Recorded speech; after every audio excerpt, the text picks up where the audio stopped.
That's why I wanted you to clarify. Yes. Because you said you applied for 80 billion. Yes, Naira. because we needed to even take care of pensioners. Yeah, pensioners, gratuities, and outstanding pension arrears. So how because we have been clearing it from 1991. So how did the figure get to 50? Yes, the CBN said, look, the ones we can take care of, accommodate with this with the bailout is outstanding salaries, and they approved that of the local government as well as the state civil service.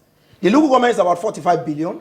The state civil service is about 5 on a fraction billion. So you have been in communication with the CBN. Of course, that you should go back to when the CBN even made a pronouncement as it relates to 19 states that they gave approval to for release of bailout funds.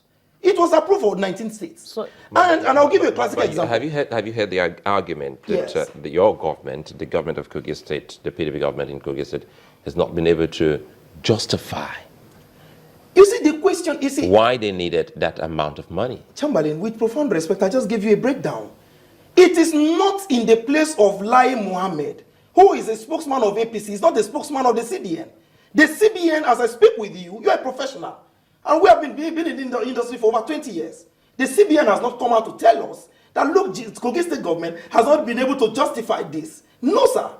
The issue is simple. They are playing politics with us. As far as we are concerned, I want to give you a working hypothesis.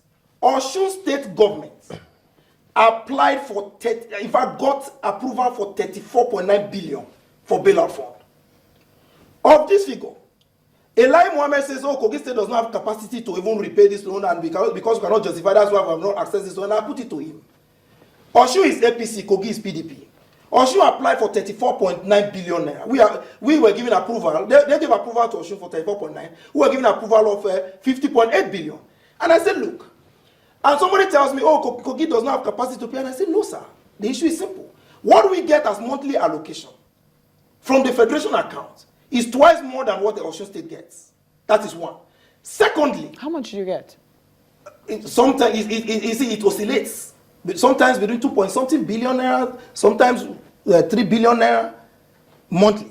So, and what we get? That was when the crude oil prices were still high, right? Oh, before allocations began to before allocations began to drop. Would that be 2011? From 2011 till from when Captain Idris Wada took over. So you were earning between 2 to 3 billion naira. Yes. Now, how much do you currently get? It oscillates between 1.8, 1.9 to 2 billion naira. Now? Yes.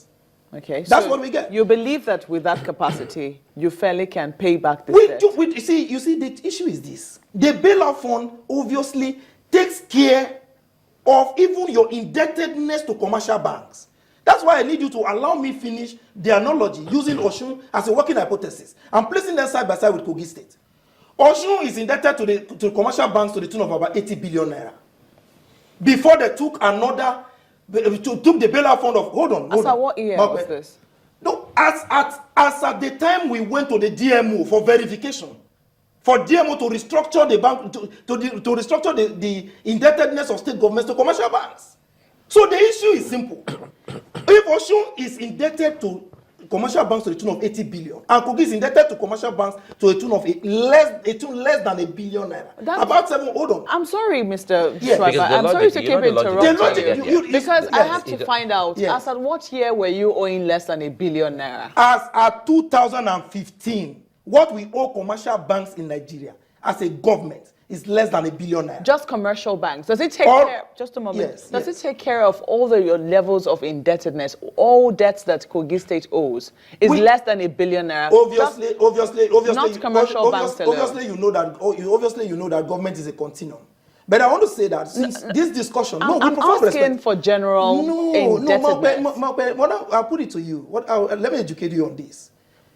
The issue of bailout is restricted to the environment of indebtedness of state governments to commercial banks. Are you with me? So that was why the CBN brought in the debt management office to restructure those indebtedness, because the monies in question from the bailout is not coming from heaven. It's not a presidential benevolence. I'll tell you it's why. It's coming from the bank. I'll tell you why I asked this question. Because from figures that I have here, as of 2014, and that's why I asked you when you said R1 billion to commercial banks. Less than R1 billion. Exactly, as at this year. Yes. And you were specific about commercial banks. Yes.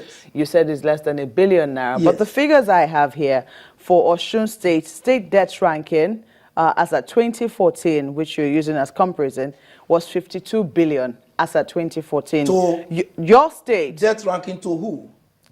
State debt ranking in terms of all the states in Nigeria. Oh, very good. Your state, from the figures I have here, was owing about 17 billion. Fantastic. I mean, there's still a difference of that. But when you say that you're owing less than $1 billion to commercial banks, it doesn't take cognizance of all the other debts that you possibly owe. It does not. It does not take cognizance of that. Which is because not exactly. Because we're discussing the bailout. Which exactly might not be a true, because a lot of people might not exactly understand, and I think it's very important that we put this in context. No, we can put. I'll put them in proper perspective. But in putting them in proper perspective, you too must be. You must restrict this argument, since you were discussing the issue of bailout. How do you access the bailout funds? What are the conditions to discuss the bailout fund?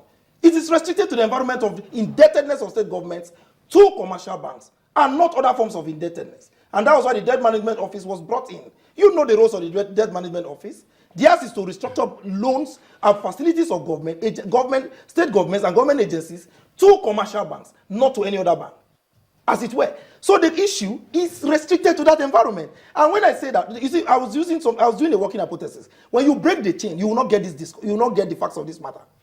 You won't get it. Because the issue is this. If a government owes commercial banks 80 billion naira, and another government, that is a PDP state, owes commercial banks less than R1 billion naira, and a state government, that is a PDP state, earns twice what you earn, what an APC state that owes about 80 billion earns as statutory federal allocation in a month, twice as that. When you deduct, there's what we call amortization. I just hope you know that. That is when you deduct what we call the principal figure of this facility, assuming that the bailout fund is given to us. The 50.8 billion is given to Kogi State Government.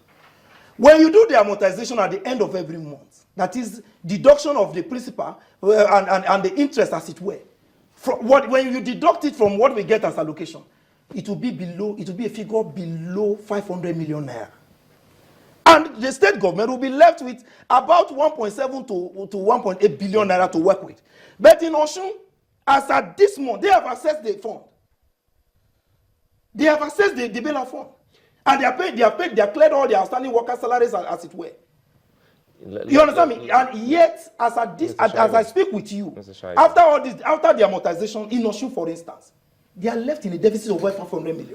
Let's come back to Kogi State. You understand? So why would you want to tie down funds meant for the people of Kogi State if it's not wickedness and callousness? I'm sure the APC will definitely be able to answer to that now that you've drawn another state into this, which is an APC state, to give vent to what you have just highlighted. But the amount that the state government is trying to access, which is about 50.8 billion naira, and you say, since the local governments don't have the powers to access that fund, so the state is doing it also on behalf of the local government. Oh, definitely.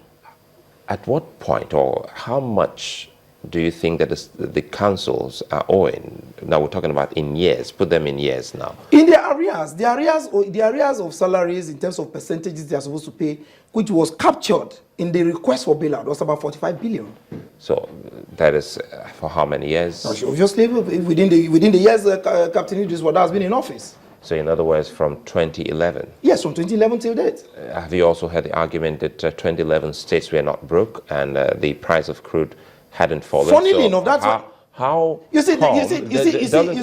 No, I'll let you answer. Okay, finish. How come your state and the council were owing that much as of 2011 when the nation was doing pretty well then? I'll tell you why. Kogi State is the only state in Nigeria that was even at that time you were talking about. Kogi State is the only state was the only state in Nigeria at that time who was implementing the full minimum wage.